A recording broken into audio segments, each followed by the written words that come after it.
So let's see our next question. If a plus b plus c equals to 0 and this determinant equals to 0, then we have to prove that a equals to b equals to c. Alright. So यहाँ पे हमारे पास कोई factors नहीं prove करने हम लोगों को यहाँ पे, बट एक चीज़ नोटिस कीजिए, अभी तक हमने जितने भी क्वेश्चंस किए प्रीवियसली, वहाँ पे जो भी फैक्टर्स आ रहे थे वो या तो यहाँ गिवन थे या फिर यहाँ गिवन थे. सो हम एक अजम्पशन कर रहे हैं कि a प्लस बी प्लस सी ज़रूर इसका एक फैक्टर होना चाहिए, जिसकी मदद से हम लोग इसको जो प्रूफ करना है उसके लिए हम लोग प्रूफ करने की कोशिश करेंगे. ऑलराइट. सो हमारा मेन टास्क होगा a plus B plus c को यहाँ से बाहर निकालना. ऑलराइट. सो ध्यान से देखिए, अगर हम लोग यहाँ पे कॉलम 1 के अंदर कॉलम 2 और कॉलम 3 को ऐड अप कर दें, देन हमें देखिए क्या मिलेगा. हमें मिलेगा a plus B plus C यहाँ पे, then a plus B plus C यहाँ भी मिल जाएगा हम लोगों को, and a plus B plus C हमें यहाँ भी मिल जाएगा. ठीक है.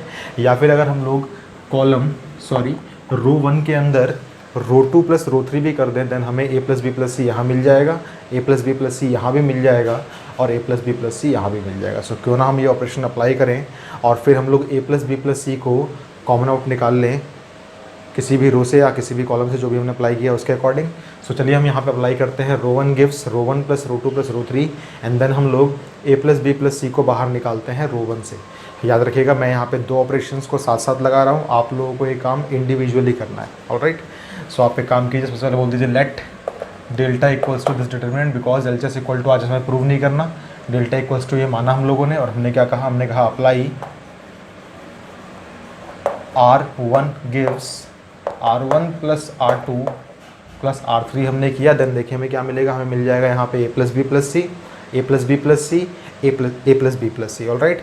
इस ऑपरेशन के लगाने के बाद आपको डिटरमिनेंट को यहाँ लिखना है, एंड देन एक और काम क्या करना है आपको, taking out common factor a plus B plus c from R1. So हम लोग डायरेक्टली लिख रहे हैं यहाँ पे taking out common factor, which factor, so taking out common factor a plus B plus c from R1. हमने क्या देखते हैं हमें क्या ऑब्टेन होगा, तो हमें ऑब्टेन होगा a plus B plus C, factor निकल गया हमारा बाहर.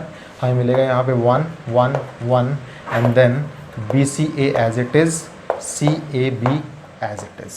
ऑलराइट. नाउ हमारे पास वो डिजायर्ड फॉर्म आ गई है, जहाँ पे हम बोलते हैं अगर हमारे पास रो के किसी भी एलिमेंट सारे ज़ीरो हैं, देन हम लोग बनाएंगे इसको ज़ीरो और इसको ज़ीरो. सो बनाते हैं हम लोग इसको ज़ीरो. हम क्या करेंगे, हम अप्लाई करेंगे C2 gives C2 minus C1 and C3 gives C3 minus C1 as well. तो हमें मिलेगा a plus B plus c, और यहाँ पे चेंजेस क्या हो जाएंगे. सो ये हो जाएगा 1 b and c, and then ये हो जाएगा 0 c minus b and a minus c, and then 0 a minus b and this will be what, b minus c. Okay. So इस काम को आप लोग ध्यान से लिख लीजिए, बिकॉज इस क्वेश्चन थोड़ा सा लेंथी हो जाएगा हमारे लिए. सो अब हम क्या करेंगे, हमें मैक्सिमम जीरोस दिख रहे हैं यहाँ पे, तो हम बोलेंगे एक्सपेंडिंग अलॉन्ग विच रो, R1 हम लोग करने वाले हैं यहाँ पे. ठीक है. सो ध्यान से देखिए, आप लोग भी साथ साथ करते रहिए अपनी नोटबुक्स के अंदर. सो एक्सपेंडिंग अलॉन्ग R1 जब हमने किया तो हमने क्या पाया, a plus B plus C हमारे पास ऑलरेडी था. देन ये हो जाएगा हमारे पास 1 इंटू में what, this into this. So हमें करना है c minus B into B minus C. बहुत ध्यान से आपको कैलकुलेशंस करनी है यहाँ पे. एंड देन माइनस में minus what, a minus C into a minus B. Okay. So bracket से एक और लगेगा यहाँ पे. ऑलराइट. ठीक है. सो हमारे पास ये ऑब्टेन होके आया. तो ध्यान से देखिए, हम इसको थोड़ा सिंप्लीफिकेशन करते हैं यहाँ पे. सो ये हो जाएगा हमारे पास a plus B plus C and then 1 into में लिखने की ज़रूरत नहीं है आप लोगों को. ये ध्यान से देखिए आप लोग, दोनों टर्म्स बिल्कुल सेम टू सेम ही है. सो क्यों ना हम इसको बोल दें माइनस साइन, अगर हम इन दोनों में से कॉमन ले लें, इसमें से कॉमन ले लें मान लीजिए. सो ये हो जाएगा आपके पास b माइनस सी की होल स्क्वायर, बिकॉज दोनों टर्म्स बिल्कुल सेम टू सेम थी, बस यहाँ पे थोड़ा उल्टा में लिखा हुआ था ये चीज़. एंड देन माइनस साइन लगाइए आप लोग, इन दोनों को क्यों ना हम मल्टीप्लाई कर दें अंदर ही. सो ये हो जाएगा हमारे पास a square and then minus का ए बी माइनस का ए सी, and then this will be what, this will be minus A B. Okay. Sorry, minus A B नहीं, प्लस का बी सी. ओके. नाउ अब हमें क्या करना है, थोड़ा बहुत सिंप्लीफिकेशन हम लोग और करते हैं यहाँ पे.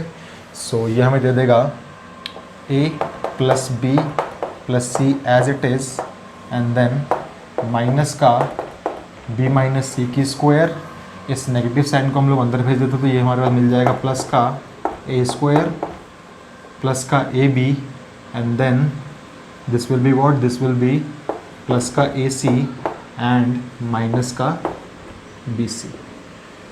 ओके, सो ये हमारे पास सिंप्लीफिकेशन के बाद कुछ चीज़ें आई। नाउ अब हम लोग एक काम करते हैं, इसके अंदर हम लोग इसको एक्सपैंड कर लेते हैं। सो ये हमें मिल जाएगा a plus B plus C factor था हमारे पास, then multiplied by what, negative sign को ऐसे ही रखें और इसको बोल दीजिए आप लोग b square plus C square minus 2bc and then plus का ए स्क्वायर प्लस का ए बी प्लस का ए सी एंड माइनस का बी सी।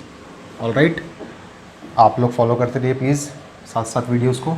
सो ये हो जाएगा a plus B plus c as it is and then ये हमें मिल जाएगा माइनस का बी स्क्वायर माइनस का सी स्क्वायर प्लस का 2bc देन प्लस का ए square and this will be what, this will be sorry यहाँ पे कुछ मिस्टेक है क्या, हाँ यहाँ पे माइनस का ए स्क्वायर आएगा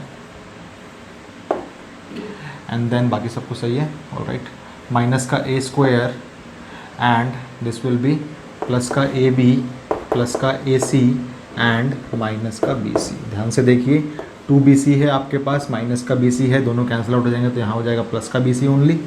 सो एक और काम हम करते हैं यहाँ पे, ध्यान से देखिए, हम लोगों ने लिखा है यहाँ पे a plus B plus C and then थोड़ा अरेंज करते टर्म्स को हम लोग, तो ये हो जाएगा माइनस का ए स्क्वायर माइनस का बी स्क्वायर माइनस का c square and then plus का ए बी प्लस का ए सी एंड देन हो जाएगा हमारे पास प्लस का ही B C, because minus B C में से 2bc ऐड होंगे तो प्लस का bc हमारे पास आएगा। एक काम हम लोग और करते हैं, इस पूरी टर्म्स में से हम लोग नेगेटिव साइन को कॉमन ले लेते हैं तो बाहर आएगा नेगेटिव साइन, ये हो जाएगा a plus B plus C and then ये हमें मिल जाएगा A square plus B square plus C square minus का ए बी माइनस का बी सी एंड माइनस का सी। थोड़ी टर्म्स हमने अरेंज कर दिए यहाँ पे, A B B C and C. अब याद कीजिए आप लोगों ने 9th क्लास में हूबहू एक ऐसा क्वेश्चन किया था जिसमें आपको वेरीफाई करना था कि ऐसा कुछ आ रहा है आपके पास और ये चीज़ आपके पास आती है a माइनस बी की होल स्क्वायर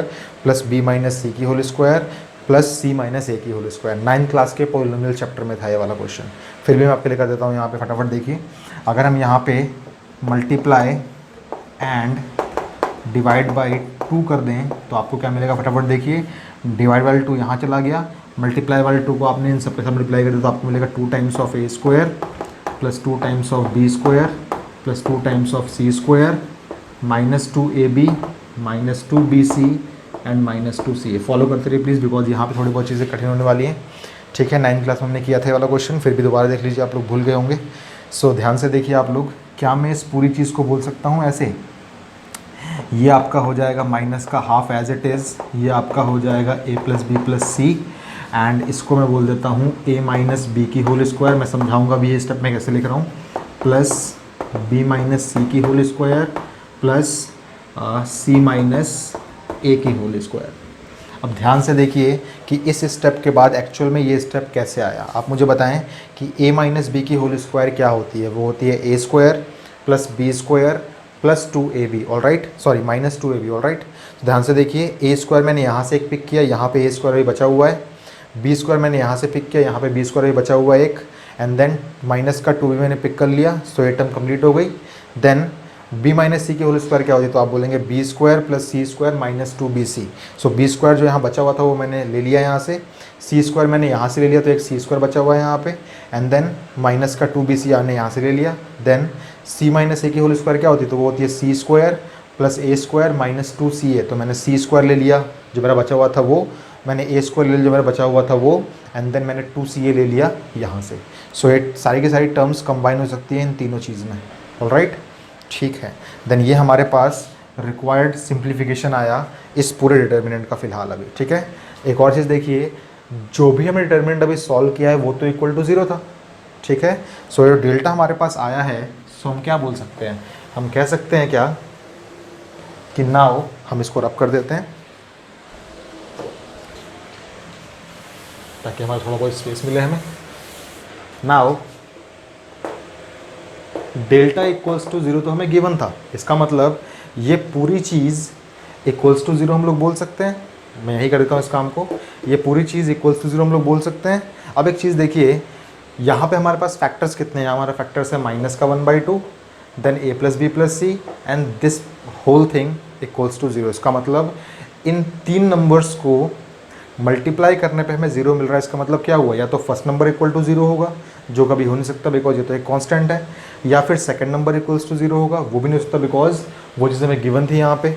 अब हमारे पास पॉसिबिलिटी बनती है सिर्फ थर्ड नंबर की, यानी कि a माइनस बी की whole square plus b minus सी की whole square plus c minus a की होल स्क्वायर ही इक्वल टू 0 होना चाहिए।